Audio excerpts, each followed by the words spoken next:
Olá, o Direito Sem Fronteiras está no ar. Hoje falamos do julgamento da companhia aérea Air France e da fabricante de aviões Airbus por causa da queda do voo que ficou conhecido como AF447. O jato fazia a viagem do Rio de Janeiro para Paris em 1º de junho de 2009, quando caiu no Oceano Atlântico. Todas as 228 pessoas a bordo, passageiros e tripulantes, todos morreram. O Airbus A330 decolou do Rio de Janeiro no princípio da noite. Menos de 4 horas depois, enfrentou uma tempestade a cerca de 1.000 quilômetros da costa brasileira. A tormenta levou ao congelamento das sondas chamadas Pitot, responsáveis por detectar a velocidade do avião. O equipamento falhou e gerou uma confusão nos sistemas eletrônicos do jato. Sem informações suficientes, os pilotos não souberam reagir e tomaram decisões erradas. 4 minutos depois, o avião caiu no mar. As buscas começaram imediatamente, mas corpos e partes do avião só foram encontrados dias depois. As caixas pretas demoraram mais 2 anos. E, em 2019, após uma longa sucessão de perícias, juízes de instrução arquivaram o caso. Indignados, parentes das vítimas e sindicatos de pilotos recorreram. E, em 2021, a justiça francesa decidiu abrir processo por homicídios involuntários contra a Air France e a Airbus. O julgamento só começou neste mês de outubro, 13 anos depois. A fabricante do avião é acusada de saber previamente da possibilidade de falha das sondas de velocidade e de ter subestimado o problema. Já a companhia aérea teria errado ao não dar formação adequada aos pilotos para enfrentar essa falha, o que impediu a tripulação de reagir adequadamente.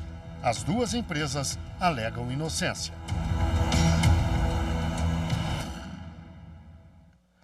Para falar deste assunto, vamos conversar online com Georges Ferreira, advogado e professor de Direito Aeronáutico Nacional e Internacional. E ainda com Hilton Raiol, piloto de linhas aéreas, perito judicial aeronáutico e especialista em Direito Aeronáutico. Muito obrigado a vocês dois pela participação aqui no Direito Sem Fronteiras. Eu começo com uma pergunta para o Georges. Georges, por que o desfecho judicial demorou tanto? 13 anos. E em que pé está o julgamento neste momento? Bom, saudações aos telespectadores da TV Justiça, né? Uma audiência tremendamente qualificada.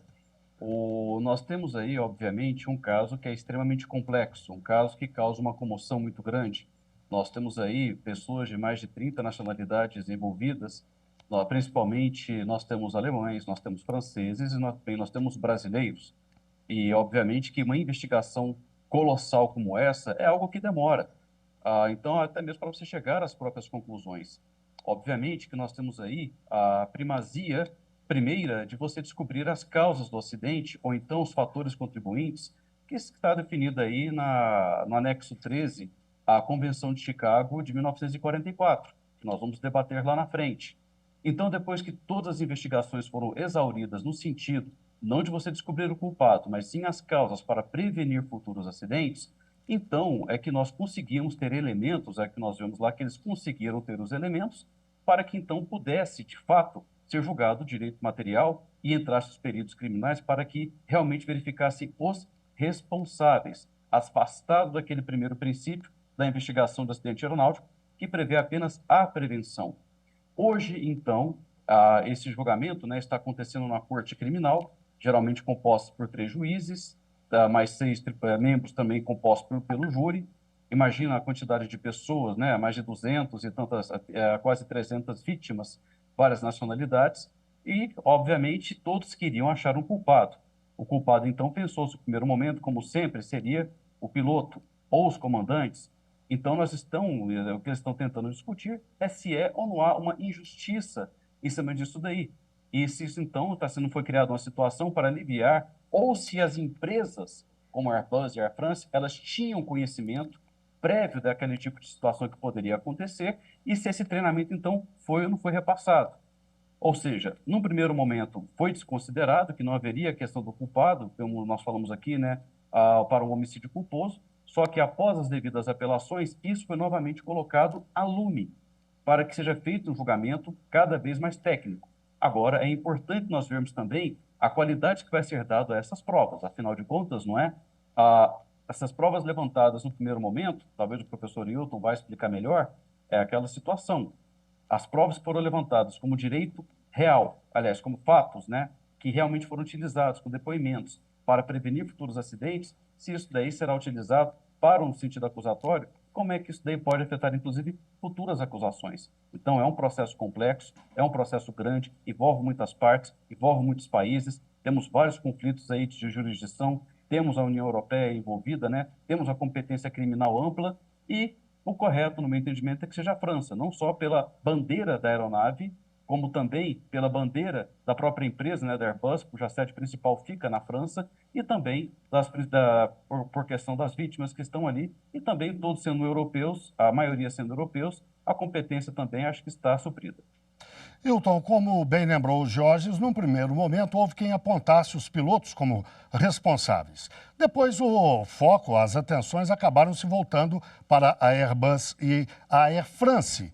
Houve a questão dos pitôs, aqueles sensores de velocidade que teriam congelado durante a tempestade. Como é que você avalia isso? Eu acho importante a sua participação, até porque você é um perito, além de piloto de Airbus, você é um perito em investigação de acidentes aéreos. O que você pode nos dizer sobre isso? Saudações a todos que estão conosco essa noite na TV Justiça. Bom, essa questão ela aborda determinados fatores, e esses fatores são fatores contribuintes que estão tanto na parte operacional, humana ou material. Tá? Então, nós temos a parte da Airbus, como a empresa aérea que deveria ter boletim para essa falha que provavelmente existia no Pitô, mas eu entendo que tudo tudo que eu pude observar dentro desse acidente que são questões relacionadas à parte operacional, à parte humana, o elemento humano, né? Então, os pilotos, diante daquela situação que estavam atravessando o oceano, e aí eu tenho relatos de várias formações pesadas que tinham ali naquele momento, né? E nesse relatório já teve uma informação de que essa aeronave, num determinado momento da rota, não fez um desvio necessário e pegou um pouco de uma formação pesada. No nível que ele estava de 35 mil pés, ele já subiu para 38 mil pés. Então, a partir de um evento desse, a gente já pode imaginar o que foi afetado. Então, será que o pitô não foi provocado? Será que a situação dele não foi provocada no momento em que ele pegou essa formação pesada e que levou a aeronave a essa condição? Né? A questão aí está muito ligada à parte humana, à parte dos pilotos. Então, consciência situacional, percepção dos fatos, né? O momento em que o piloto está ali fazendo análise de tudo que está acontecendo na rota, para que não chegasse naquela situação, né? Então, fica aí dividido a parte operacional e a parte do próprio fabricante, né? O que nós temos podemos analisar? Os dois lados, sim. Houve falha de um lado, houve falha mais, eu entendo aí, a falha mais operacional, a falha humana, porque eu entendo que naquele momento eles já poderiam ter feito uma análise melhor para que isso não viesse a acontecer. Jorges, interessante o Hilton ter apontado de novo para os pilotos, porque isso nos dá margem a perguntar como é que se prova isso no tribunal? Pode ser o pitô, pode ser o piloto, pode ser a falta de treinamento que a empresa aérea não deu, pode ser o fabricante que não atentou adequadamente para o problema. Como é que essas provas são trabalhadas no tribunal?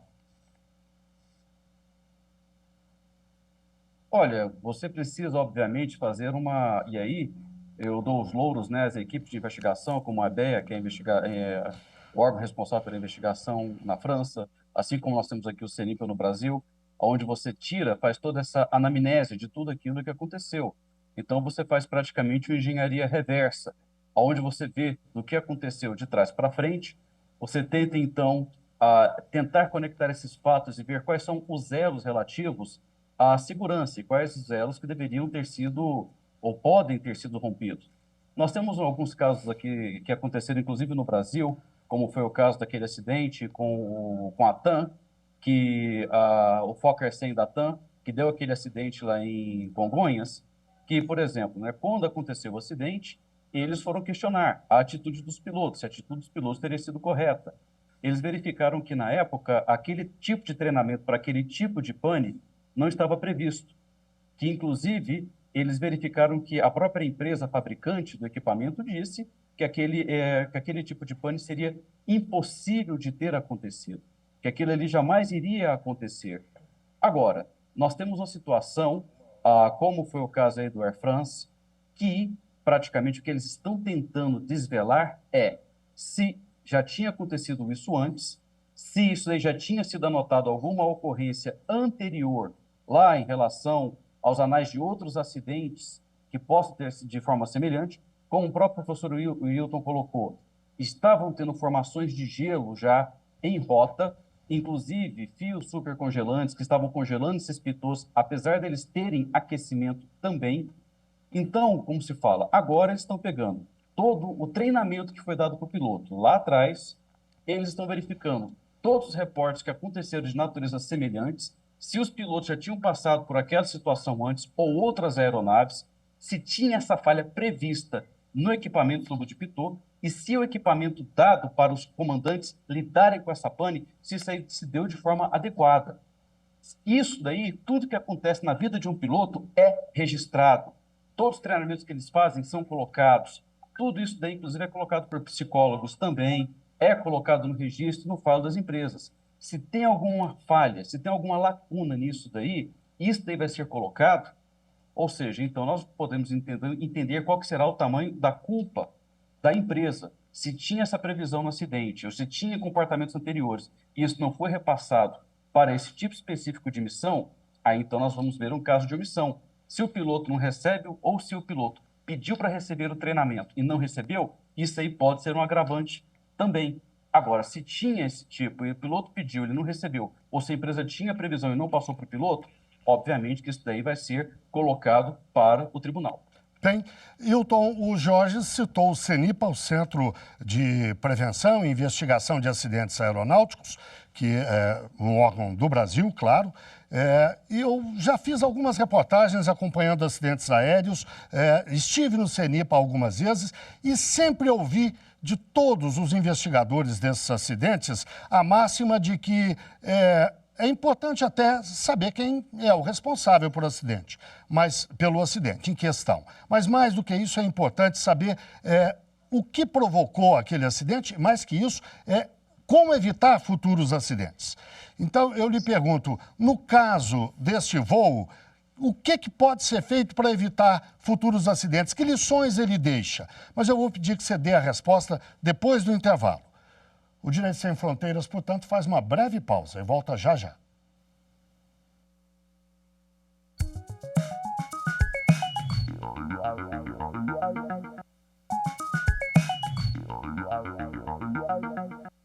O Direito Sem Fronteiras está de volta. Hoje falamos do julgamento da companhia aérea Air France e da fabricante de aviões Airbus por causa da queda do voo, que ficou conhecido como AF447 em junho de 2009. Os nossos convidados são Georges Ferreira, advogado e professor de Direito Aeronáutico Nacional e Internacional, e ainda Hilton Raiol, piloto de linhas aéreas, perito judicial aeronáutico e especialista em direito aeronáutico. Hilton, no bloco anterior eu deixei uma pergunta no ar para que você respondesse agora. Quando se investiga um acidente aeronáutico, o objetivo, mais do que apontar eventuais culpados, é o de se descobrir o que pode ser feito para se evitar futuros acidentes semelhantes. No caso desse voo, o AF447, que lições ficaram? Bom, eu acho que, no caso do acidente do 447, algumas deixou aí para a comunidade aeronáutica. Uma delas é a questão do reporte, né, com relação se existia ou não pelo fabricante um boletim de ação corretiva para essa falha no pitot, né, e, por outro lado, a gente aprender com as falhas e aplicar isso ao treinamento, porque o treinamento para o piloto hoje é uma das defesas que ele tem para manter e conduzir o voo com segurança, né? Então, nesse caso, eu vejo essas duas pontas. Uma, a parte do fabricante, né, que tem a responsabilidade de informar para os seus operadores da ação corretiva no boletim, que aí a gente se refere ao tubo de pitot, né, e a outra relacionada à parte operacional, o fator humano, o treinamento, que requer que o piloto, dentro desse treinamento, ele aumente a defesa dele para evitar que o acidente aconteça. Jorges, qual é a tendência do julgamento neste momento? O Hilton já ressaltou que, na opinião dele, a responsabilidade dos pilotos não pode ser ignorada. Mas aí há sempre aquela questão, digamos, emocional. As famílias dos pilotos, sindicatos de pilotos, chiaram muito quando essa possibilidade foi aventada lá atrás, no começo das investigações. A Airbus e a Air France acabaram no centro das atenções. Qual é a tendência? O tribunal francês vai se concentrar nas duas empresas ou pode eventualmente culpar os pilotos? Olha, existe um princípio dentro do direito penal no qual se diz que a morte absolve a todos. E no caso aí, né, dos comandantes, eles não estão lá para que seja feito sua defesa, né, para que falem seu nome, em nome de sua honra. É importante lembrar aquele caso que aconteceu no Rio Hudson, aonde foi importantíssimo, né, o Sully, o comandante Sullivan, estar vivo, aonde ele foi-lhe imputada a responsabilidade por não conseguir levar a aeronave de volta para o aeroporto lá de Nova York, sendo que então ele lembrou que existiam algumas coisas como fatores humanos, até mesmo para que você tenha uma consciência situacional e para que você tome uma decisão, aonde ele pediu e conseguiu que eles dessem 17 segundos entre a falha dos motores e até então que ele tomasse a decisão para que ele fosse para o pouso. E com esses 17 segundos ficou comprovado que simplesmente era impossível agir de outra forma, humanamente falando. Nós temos agora então, por exemplo, né, houveram críticas severas aos pilotos em relação ao comportamento deles, de que o comandante teria ido dormir, de que se o avião tivesse alguns poucos pés a mais e talvez não teria conseguido se recuperar, mas tudo isso, obviamente, vai ficar na fábula. Sim, nós temos a questão do fator do fator emoção, nós temos as famílias, nós temos os pilotos, como já coloquei várias vezes, que são os elos mais fracos. Se houve alguma falha grave que realmente os pilotos eles não souberam relacionar ou que não estava dentro do alcance deles, dentro do treinamento deles, eu entendo que isso aí tem que ser considerado. Agora, se houve realmente uma imperícia, uma imprudência, ou se houve alguma negligência, é claro que isso daí também deve ser tecnicamente sopesado. Agora, sopesar isso daí dentro do ambiente onde você tem centenas de familiares, tribunal cheio, realmente você requer muita técnica para que isso daí aconteça. Por outro lado, se realmente for conseguido um julgamento mais imparcial possível, porque imparcial talvez não seja provável, e que isso reflita pelo menos nas práticas das empresas aéreas, do fabricante, nas práticas também do operador, que no caso era a Air France, porque eles tinham um sistema que é o ACERS, que é um sistema de acompanhamento e monitoramento dessa aeronave, que acompanha 24 horas, então a partir do momento que deu a pane, acho que eles já estavam tendo ciência do que já estava acontecendo e do painel como isso estava acontecendo ali. Então, como se fala, vamos verificar como é que eles vão lidar com essas provas, vamos verificar o histórico do treinamento desses pilotos, se eles receberam treinamento a tanto e se eles responderam da forma correta ou não. A tendência, obviamente, sempre é você relevar o fator humano. E relevando o fator humano, então, Vamos verificar se eles vão colocar essa culpa em cima da Airbus ou de algum procedimento da Airbus, ou como é que isso daí vai virar recomendação. Se bem que uma sentença na França não sai uma recomendação, vai ser uma condenação. E vamos ver a quem. Hilton, além de piloto e perito, você também é especialista em direito internacional, por isso eu lhe pergunto, qual é a diferença no caso do tribunal apontar os pilotos como principais responsáveis ou apontar as duas companhias em termos de consequências práticas, pagamento de indenização, punições, qual a diferença nos dois casos? Eu vejo o que está previsto aqui no nosso Código Brasileiro da Aeronáutica, no seu artigo, se não me falha a memória, 165, ele diz que o piloto ele é responsável pelas suas ações. Essa responsabilidade do piloto, né, ele responde por tudo e qualquer coisa que acontecer a bordo. Então, ele pode ter um reflexo jurídico, ele pode ser condenado civil, penal e administrativamente dentro do campo jurídico, né? Então eu penso que no caso dos pilotos não terem feito todo o procedimento, todo o trajeto, entrado numa situação difícil como foi, a gente tem que analisar essas questões também no campo jurídico, que da ocorrência de negligência ou imprudência por parte dos pilotos. Jorge, como os pilotos morreram, sobram eventuais punições, se condenadas, às duas empresas, a Airbus e a Air France. Que tipo de punições elas podem sofrer? Podem ser obrigadas, além de pagar a multa, eu imagino, podem ser obrigadas, por exemplo, a indenizar as famílias?